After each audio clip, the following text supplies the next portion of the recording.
Hello மக்களே. So இப்போலாம் chess ரொம்ப ட்ரெண்டிங் ஆகிட்டுருக்கு.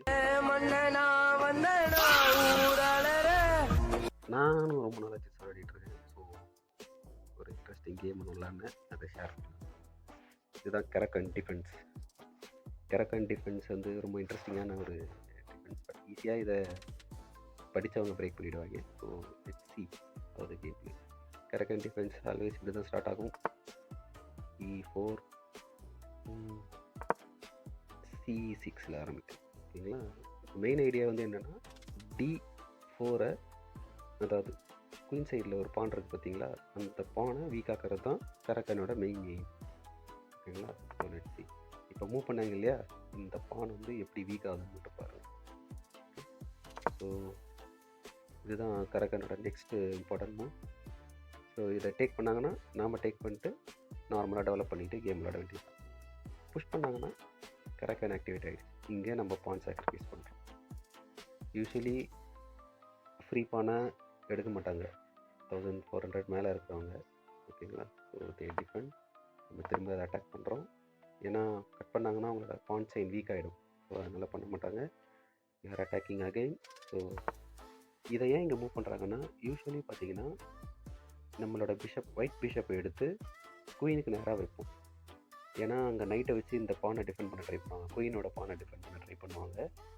ஸோ அதுக்கு தான் வந்துட்டு இந்த டிஃபென்சிவ் மூவ் வைக்கிறாங்க. பட் கரகனோட மெயின் எய்மே என்னென்னா, பிஷப் வெளியில் கொண்டு வந்துட்டு கிங்குக்கு நேராக இருக்கிற பானை வச்சு அந்த செயினை க்ளோஸ் பண்ணிடணும். இப்போ பாருங்கள், அதை நான் பண்ணியிருப்பேன். ஸோ அவங்க நைட்டு வச்சாங்களா, நான் க்ளோஸ் பண்ணிட்டேன். அவ்வளோதான். இப்போது நம்ம குதிரையை அவங்க அட்டாக் பண்ணாங்க, நாம் அவங்க பிஷப்பை வச்சு அட்டாக் பண்ணோம். இது ஒரு ஓகே, இது வருமானு தெரியல, வச்சு பார்ப்போம்னு வச்சேன் இந்த மூவு. அவங்க அதை கண்டுக்காமல் கேன்சல் பண்ணிட்டாங்க. ஏன் இதை வச்சேன்னா, இப்போ பிஷப் டேக் பண்ணிடுச்சா, குயின் டேக் பண்ணிடுச்சா, நான் என்னோடய சோல்ஜரை வச்சு டேக் பண்ணிட்டேன்னா அவங்களும் டேக் பண்ணிட்டாங்கன்னா இப்போ இந்த பானை டிஃபெண்ட் பண்ண முடியாது.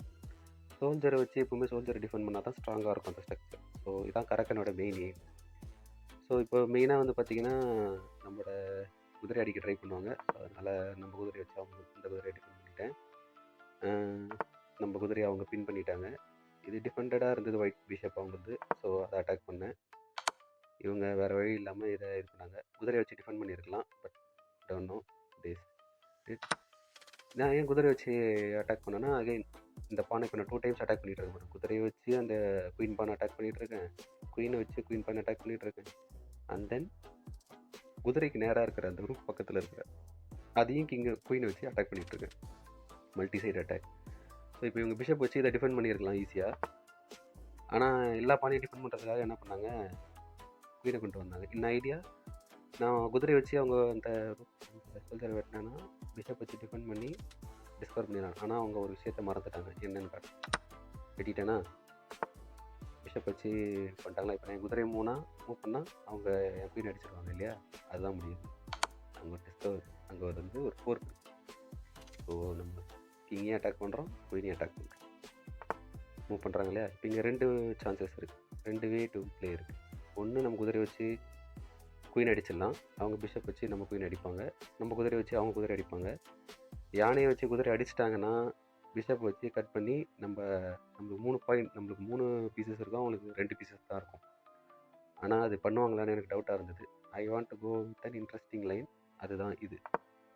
இப்போது நம்ம குதிரை அங்கே சப்போர்ட்டுக்கு, குயின் அங்கே சப்போர்ட்டுக்கு இருக்கிறதுனால இந்த பிஷப் அவங்களால எடுக்க முடியாது. பிஷப் வச்சு அந்த பானை அடித்தாங்கன்னா நம்ம குதிரையை வச்சு அடிச்சிருவோம், பீஸ் லாஸ்.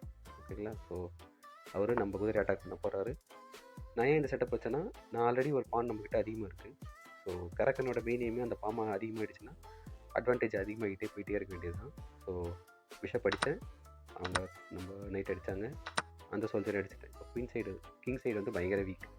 ஓகேங்களா. டிஃபெண்ட் பண்ண யாருமே கிடையாது. இதை நான் முன்னாடியே யோசிச்சு வச்சுட்டேன். ஓகேங்களா. எப்படி இதை கிங்கை வச்சு குயினை வச்சு விட்டனாலும் சரி, ரூப் வச்சு விட்டனாலும் சரி, நம்ம இந்த பிஷப் வெளில எடுத்துகிட்டு வந்துட்டு கேஸ்லிங் பண்ணுறதுக்கு ரெடி ஆகும். இல்லை, அவங்க ரூப்பை மூவ் பண்ணிட்டாங்க. நம்ம குயின் சைடு அட்டாக் பண்ணுவாங்கன்னு நினைக்கிறேன். ஸோ நான் கேன்சல் பண்ணிட்டேன். அதேமாதிரி குயின் சைடு அட்டாக் பண்ணாங்க. இந்த பானுக்காக போகிறாங்க அவங்க. சரி, நம்ம குயின் ட்ரேடுக்காக கேட்குறோம். ஓகேவா, வெட்டிக்கோ, நம்ம பான் டபுள் ஆனால் என்ன பிரச்சனை இல்லை, வெட்டிக்கோ அப்படின்னு சொன்னோம். ஆனால் அந்த பையன் வெட்டல. சரி, ஓகே, மூவ் பண்ணிட்டான். நான் டிஃபெண்ட் பண்ணிக்கிட்டேன். நைட்டை கொண்டு வந்தாங்க. ரூக்கை டெவலப் பண்ணுறதுக்கு நல்ல சான்ஸு. ஸோ நைட் அட்டாக்கோட டெவலப் பண்ணிட்டேன். இப்போ இது கொண்டு வந்தேன். இங்கே ஒரு ப்ரீ பான் இருக்குது பாருங்கள். அகைன் அது வீக் ஆனதுனால வரிசையாக இந்த செயினே வீக் ஆகிடும். ஸோ அந்த அந்த பானையை அட்டாக் பண்ணேன், இந்த பானையை அட்டாக் பண்ணேன். ஸோ மூவ் பண்ணாங்க, அடிச்சிட்டேன். ஸோ மேட் ஐடியாவோட போனாங்க, ஆனால் அங்கே மேட் இல்லை ஆக்சுவலி. இப்போ இந்த நைட் இங்கே மூவ் பண்ணாங்க அப்படின்னா ஒரு பிளண்டர் அது ஆக்சுவலி. ஏன்னா இப்போ நம்ம பிஷப் இருக்கு இல்லையா, பிஷப்பை மூவ் பண்ணோன்னா குயின் டிஸ்கவரி ஆகிடும். பிஷப் எய்ம் பண்ணிகிட்டு இருக்கிறது அந்த பான்காக, ஓகேங்களா. அது அதே மாதிரி அவங்க மூவ் பண்ணாங்க. இதை நான் கொஞ்சம் லைட்டாக நோட்டீஸ் பண்ணல, பட் லேட்டராக நோட்டீஸ் பண்ணுவோம். ஓகே, அங்கே எல்லா சைடும் கால்குலேட் பண்ண இந்த பக்கம் எடுக்க முடியாது, இந்த பக்கம் எடுக்க முடியாது, எதுவும் பண்ண முடியாது. It's blunder. So they have to defend it. Back பண்ணாங்க, அடித்தேன். இப்போ ஒன்றுமே பண்ண முடியாது அவங்களால. குயின் வந்துட்டு டிஸ்கவர் ஆகிருக்கு ரூக்கர்னால. பிஷப்பை வெட்டனா நம்ம ரூக் வச்சு குயின் அடிச்சிருவோம். குயினை மூவ் பண்ணால் ரூக்கு நம்மளுக்கு ஃப்ரீயாக கிடச்சிரும். அந்த ரூக் பாருங்கள், ஆரம்பத்துலேருந்து அங்கேயே தான் இருக்குது, அது நவரவே இல்லை. அதனால தான் எர்லியராக நம்ம பீஸை வந்து டெவலப் பண்ணிக்கணும். உங்கள் பொண்ணான கையால் அந்த பெல்லை மட்டும் கொஞ்சம் அமுக்கிடுங்க.